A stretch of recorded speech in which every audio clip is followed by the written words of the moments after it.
Hi students, welcome to today's lecture on compiler design. Today we will be discussing about the two most important topics of compiler design, which will be helpful in designing the first phase of the compiler, lexical analysis. These two topics are specification of tokens and recognition of tokens, which forms the basic building blocks of this design of lexical analysis phase. Okay. So in our previous class, we have discussed about the tasks of lexical analyzer, and also we had a discussion about some optimization method, input buffering, in order to improve the performance of lexical analysis phase. Let us focus on the two major tasks of lexical analyzer today. How to design. The first one is how to specify the tokens. So we know that the first task of a lexical analyzer is identifying the tokens, right? It always takes the source program as input and generates a stream of tokens which will be forwarded to syntax analyzer. That is the main task of the lexical analysis phase.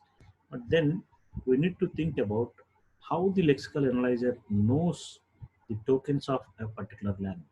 That means we need to define these tokens uh, prior to that design of lexical analyzer, so that lexical analyzer knows whenever it reads a particular token, right?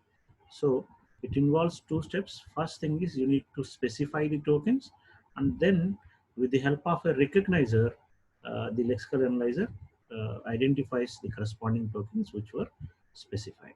So the building up lexical analyzer involves two major tasks. One is specifying the tokens properly, and the second one is recognizing the tokens properly.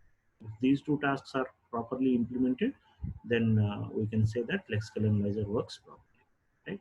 So, but then how these tokens are specified?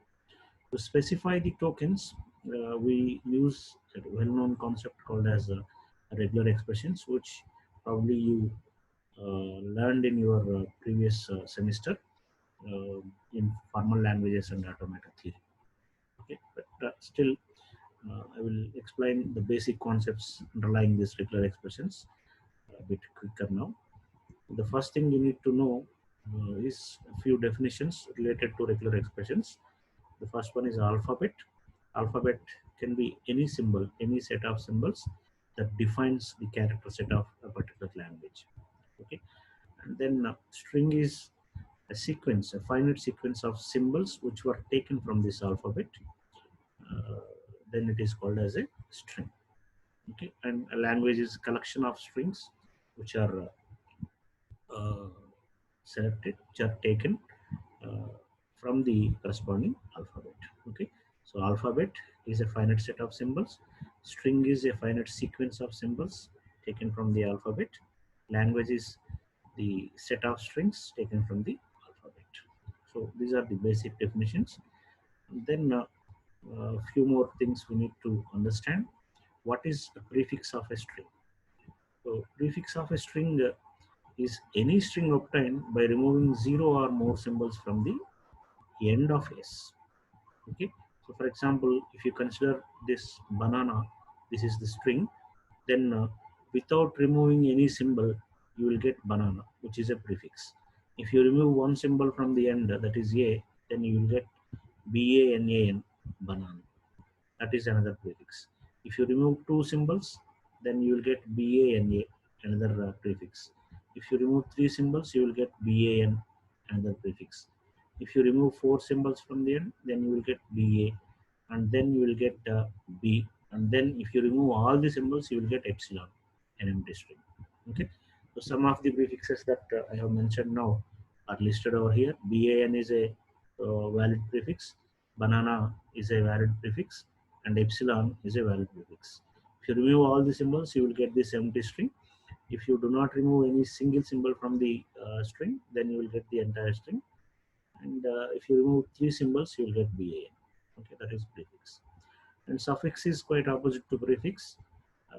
Any string obtained by removing zero or more symbols from the beginning of the string S. Okay. For example, if you consider the same string again, BANANA, Without removing any symbol from the beginning, you will get banana, which is a suffix. If you remove one symbol b, then you will get ana, that is a suffix. If you remove two symbols from the beginning, ba, and then you will get na, a suffix, and so on. If you remove all the symbols, then you will get epsilon. Okay.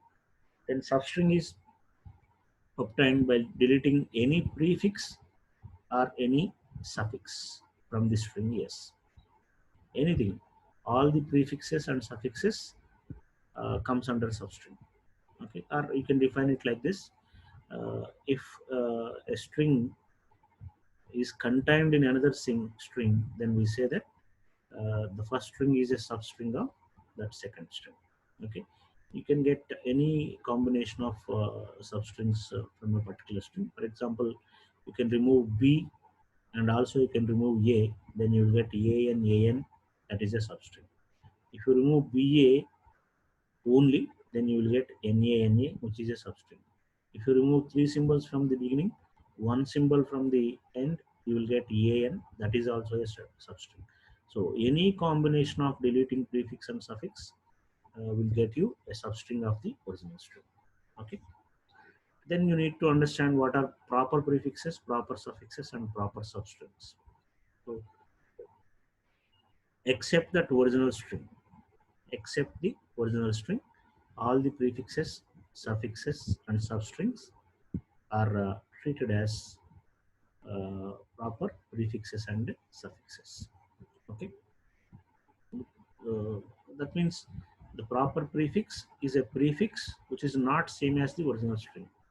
Similarly, a proper suffix is a suffix which is not same as the original string, and the proper substring is a substring which is not same as the original string. Except that original string, all other things comes under proper prefixes, proper suffixes, and proper substrings. Okay. And finally, the subsequence is any string formed by deleting zero or more not necessarily consecutive positions. So till that fourth definition, what we did is we removed either from the beginning or from the end the consecutive symbols we removed. But it is possible that you can remove the symbols which are not in consecutive positions, that forms a subsequence. Okay. For example, in banana string, if you remove uh, n over here and a at the end, this symbol and this symbol, they are not consecutive, then it forms a symbol, a substring called as ban, which is a subsequence, not a substring, it is a subsequence. Ban is not a substring, but it forms a subsequence. So you need to understand the difference between substring and subsequence. Substrings are formed only by removing the consecutive symbols, whereas subsequence is formed by removing any symbol from any position. Okay.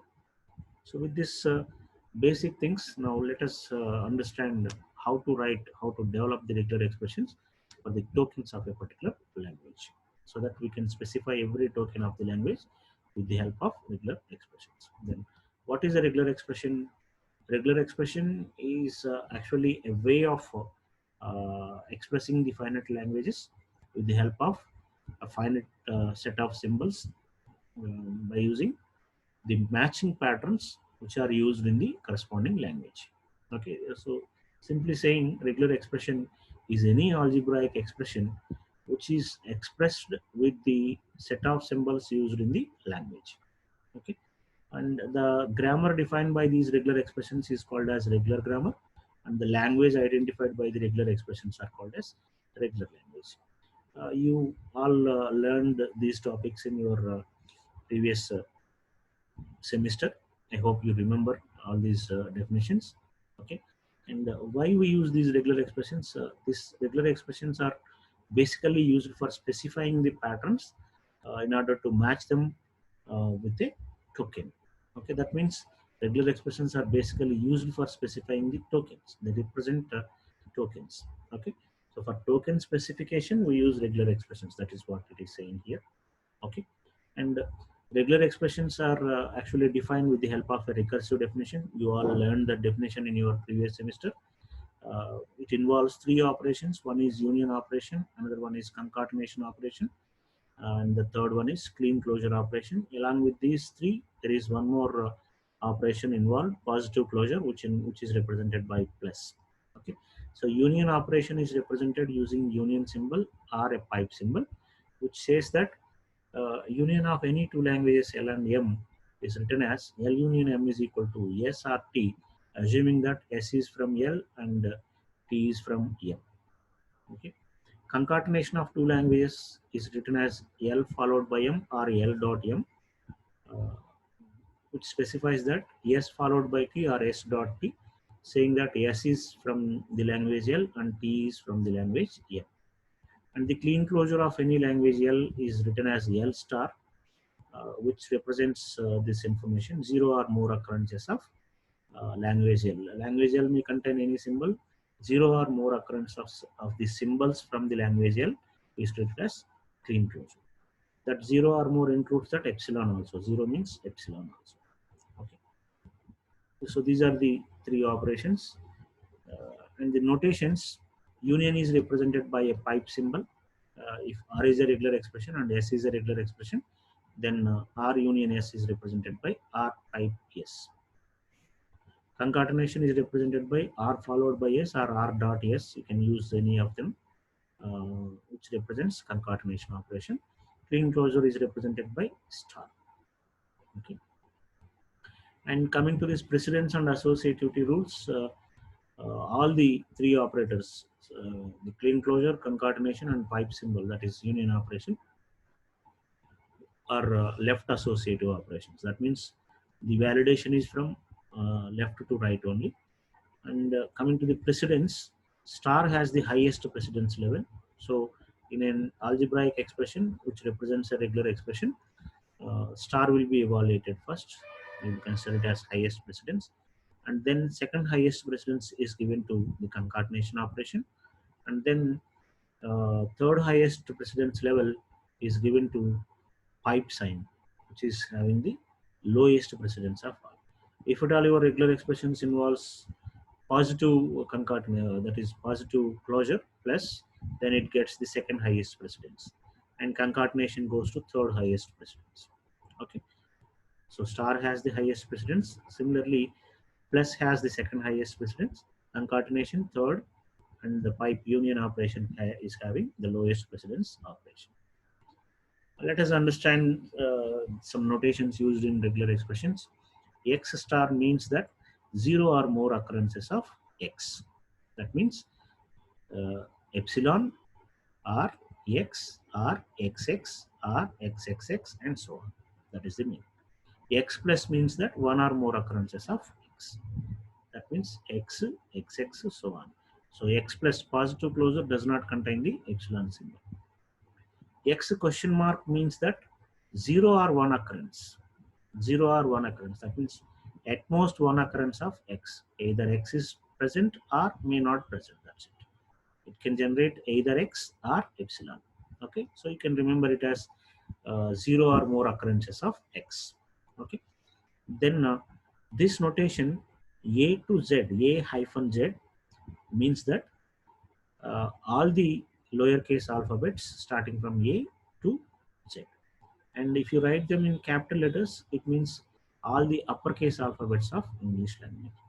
Or if you want to write this without using hyphen, then you need to mention all the list, the entire list of alphabets separated by a pipe symbol. That is A, pipe B, pipe C, pipe D, so on, pipe Z. That's how you can mention it. Or else you can shorthand notation for that A to Z notation is A hyphen Z. Okay, and similarly for this uppercase alphabets also, and for specifying the digits 0 to 9, you can mention like this, or you can write it as 0, pipe 1, pipe 2, pipe so on 9. Okay, so if you understand these notations, then you can easily write the regular expressions. Let us understand this now. Suppose I want to specify the tokens decimal, a decimal number followed by not that followed by, it is two different tokens I want to represent with the help of regular expressions. So I want to specify these two tokens by using regular expressions. So how a decimal number is formed? A decimal number may be a positive or negative number. So sign forms either plus or minus, or sometimes a sign may not be mentioned for specifying the number also. For example, to specify the positive numbers, we don't use any symbol. Therefore, either sign exists or sign may not exist also. That means 0 or 1 occurrences of sign. Therefore, sign followed by question mark. We say that either 0 occurrences of a sign symbol or 1 occurrence of a sign symbol. Okay. Followed by this, the digit, at least one digit should be there. Therefore, we use a positive closure, or any number of digits may present. Okay. So decimal number is nothing but sign followed by question mark followed by digit plus. So we can represent a decimal number like this. Okay. And if you want to represent an identifier, identifiers can be defined like this. The first one should be a single letter. Therefore, we are writing it as letter. Letter forms either a uppercase or lowercase alphabets, and followed by it, either letters or digits can be used, or you may not have any combination of these also, because a single letter also a valid identifier. For example, if you write int a is a single letter, a is a valid identifier, right? But then what is this sign, what is this digit, what is this letter, what is this letter here? These are again defined as another representations, another regular expressions over here. Letter is either small alphabet or capital alphabet. Similarly, digit is 0 to 9. You can write like this or this. Any one single notation is sufficient. There is no need to write both of them. A shorthand notation is sufficient, 0 to 9 like this. And sign is either plus or minus, two symbols. Okay. So these three are used to represent these tokens, decimal number and identifier.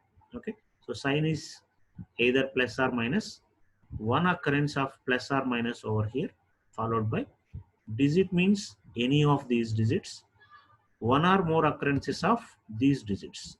Okay, for example, 995, if you write three occurrences of three digits, right? 995 is a valid token. Similarly, identifiers, letter forms any smaller case or uppercase alphabets from the English language. So single letter, this is saying single letter because there is no star or plus over here. So it says one single letter from this entire list, followed by a combination of letter or digit, whole star. That means 0 or more occurrences of letters and digits combination. You can use any combination of letters and digits over here, or you may not have any single letter or single digit, because star mentions that epsilon is also a valid thing. Okay, so this is how we specify the tokens with the help of regular expressions. This is one regular expression and this is another regular expression, right? Okay, so the first step is done. Now the second step in building the lexical analyzer is how the lexical analyzer recognizes these tokens. Okay, let us say we have written all these regular expressions. Now how the lexical analyzer recognizes when it comes across a particular combination of lexeme. Okay, a sequence of characters, when it comes across a sequence of characters, how it matches with the corresponding token, right? So we'll understand that now. uh, this is done with the help of another formal languages and automata theory concept, which is nothing but transition diagrams. Don't think that transition diagrams are used for implementation.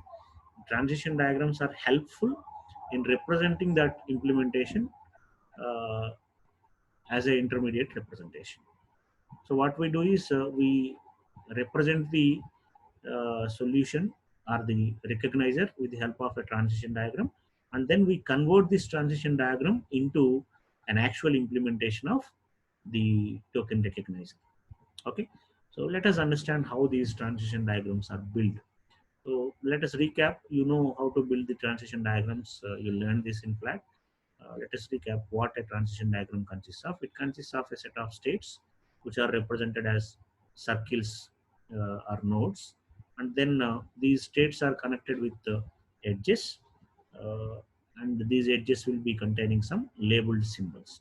Okay, and edges are always directed from one state to another state, showing the flow of direction. Okay, so that is what a transition diagram is. Now let us understand how the tokens are represented, the regular expressions are represented in the form of a transition diagram.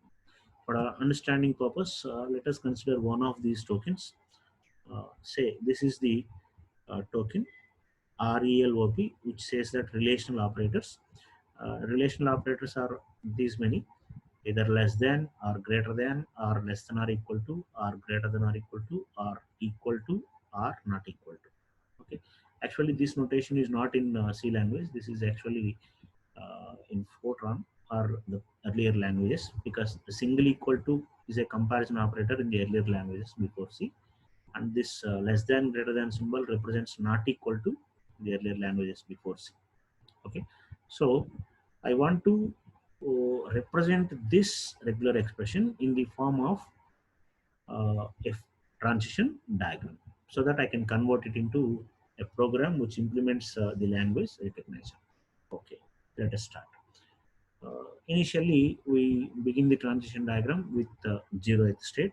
This is the initial state, 0. And then from the initial state, uh, you can get either less than or equal to or greater than. Three possibilities are there. How do you know this? See, less than, greater than, equals to.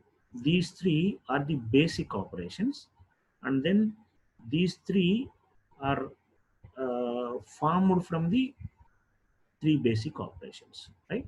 So this is a combination of less than and equal to, and this is a combination of greater than and equal to, and this is a combination of less than and greater than. So the basic three operations are these three: less than, greater than, and equals to. So we begin with that three operations. Okay, so from 0, if less than is identified, move to 1. From 0, if equals to is identified, then move to state 5. And then if it is greater than, then move to 6. Or else you can uh, first start with less than and finish this entire thing, and then come back to this equals to. The order may be a bit different. It's not compulsory that you follow the same order.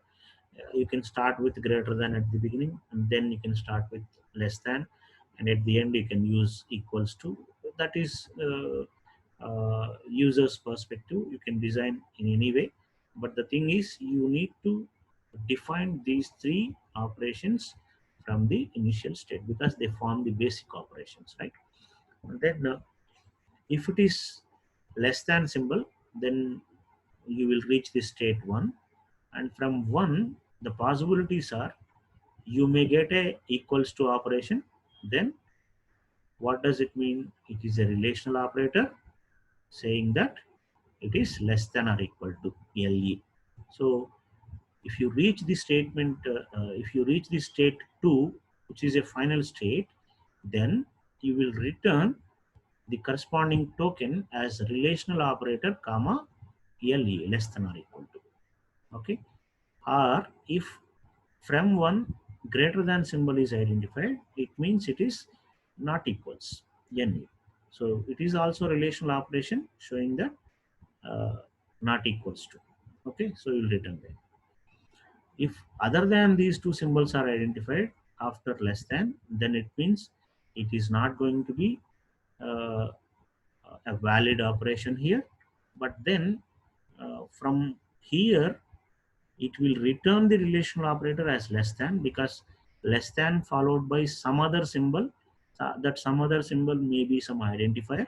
Therefore you will identify that symbol as a less than symbol, you will return it, and this star here means that retract the operation. Retract means go back to the previous state. What is that previous state? It is 1. By throwing this less than operation, again it goes back to state 1, the previous state. Okay, right. And then the remaining things are it follows, because all the other tokens will be connected together. uh, the remaining tokens will also be identified. Okay, so retracted goes back. Again, the remaining two phases are also done. If you see that equals to operation only, because we are talking about relational operations, then you will return relational operation equals to.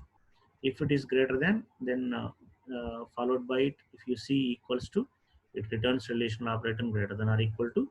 Otherwise, it returns greater than only and retracts to the previous state. Okay, it goes back. Retract operation, whenever there is a star symbol represented, it retracts. That means it simply takes the control back to the previous operation where it is beginning. Okay, so that to identify the remaining tokens. Okay, so this is how a transition diagram can be built for a particular regular expression. Okay, this is what explained over here. uh, that star means that retract the forward pointer and go back to the original position from where it came. Look at another example here. This is an example for representing identifiers. Uh, Say identifier is letter followed by uh, any number of letters or digits followed by any other symbol. Okay, if it says that when it reaches this final state, it returns get token comma install id. You need to understand these two functions properly, so that what exactly symbol table does in a lexical analyzer phase will be understood properly. So get token function examines the symbol table, whether the corresponding lexeme is already there in the symbol table or not. If it is there, then it returns the corresponding pointer. Otherwise, the corresponding identifier will be stored into the symbol table with the help of this install id. Okay, and returns a pointer to symbol table. That is what it is done. This is exclusively for identifiers. Okay, and this is an example for defining a complete decimal number, which uses some decimal pointers also. Try to understand this. Any digit followed by any number of digits will be a decimal number, and to define that dot operation, that is some floating point values, dot followed by any number of digits, or you can use either this digit combination followed by exponential combination, or then if you are using e plus or minus some digits. Okay, so try to understand this, exploit this diagram. It's not difficult to understand. I hope you will definitely understand this diagram, or else if you get any doubt, reach me at my mail id posing your question, so that I will explain it again. Okay, but this is a task for you. Try to understand this diagram, right? And for reserved words and identifiers, it is possible that keywords, reserved words are nothing but keywords. Keywords are initially stored into the symbol table, or you can create transition diagrams for the keywords also. That is possible. Drawing a keyword transition diagram for keyword is as simple as uh, just drawing the transition diagram with the combination of the symbols. For example, if you want to draw a transition diagram for if keyword, it takes the initial state followed by I, connected to the next state, followed by F connected to the final state, returning the if keyword. So it is just a combination of the characters used in the keywords. You can definitely define it very easily, or else just store the uh, all the keywords into the symbol table at the beginning itself and give them priority. Okay. Now let us have a look at this implementation part. Suppose you defined a transition diagram and now you want to write the code for implementing the lexical analyzer part. Okay, I'm showing this example for a particular token, that is relational operator token. Okay, try to understand this properly. This is the diagram. So I will define a function which returns a token. The function name is get relational operation. Okay, initially I'm creating a new relational operation pointer. So return token is the name of the variable. I'm creating it as a new relational operation. I don't know what is that relational operator. I will identify it now by going through this while loop and switch. Okay, so case 0 represents this 0th state. So for every state in your transition diagram, you need to provide a corresponding case over here. So case 0, at this position, you need to get the next character. So you will get the next character. C is equal to next char.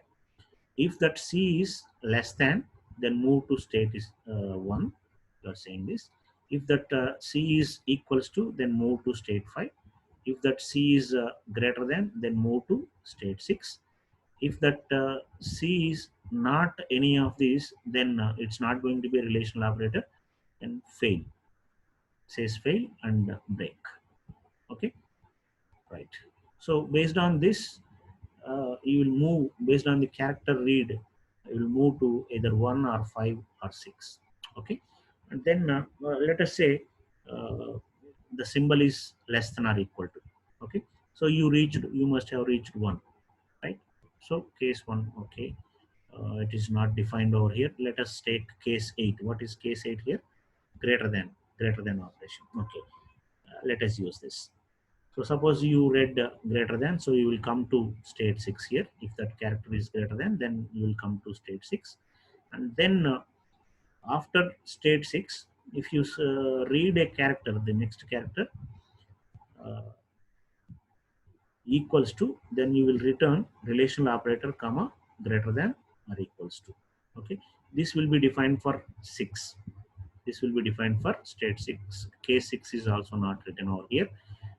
At case 6, I think you can write case 6 over here.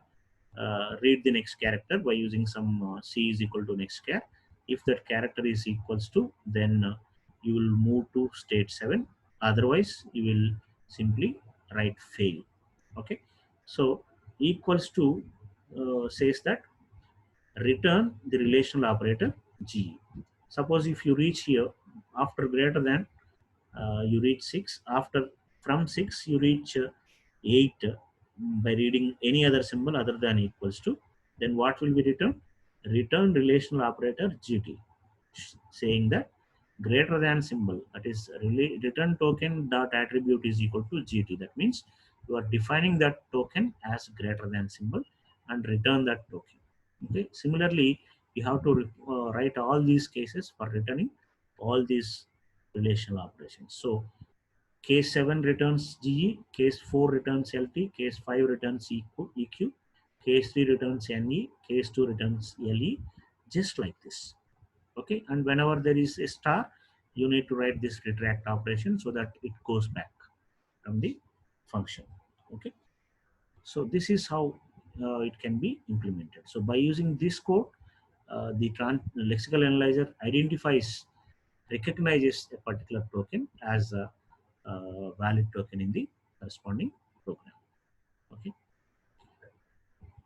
so all the transition diagrams will be converted, or else you will build a single transition diagram by uh, constructing a single transition diagram by performing a parallel connectivity between all the transition diagrams which are obtained for each token. Okay, for example, if there are 10 tokens, you will get 10 different transition diagrams. Combine all those 10 transition diagrams into a single transition diagram, connecting from a new start symbol, and then connecting it to the transition diagrams in parallel. Okay, so that is how the tokens are specified and recognized with the help of regular expressions and transition diagrams. Uh, with this, you can build the lexical analyzer by writing a proper codes. Okay, so that's all for today's session. When we come back, we will discuss about the actual implementation of lexical analyzer without any need of writing this code. If you see this code here, We wrote the code manually. The C code is written manually. We wrote this code. We implemented this code. There is another way of building these codes without writing a single line over here, with the help of some predefined tools. So we have a special tool called as Lex, Lex. Lex tool is available, which will generate that entire code which is required for building the lexical analyzer. And you should know how to utilize that Lex tool to generate your lexical analyzer code. Okay, so in our next class, we'll be focusing on that part. Okay, thank you guys. See you again in our next class.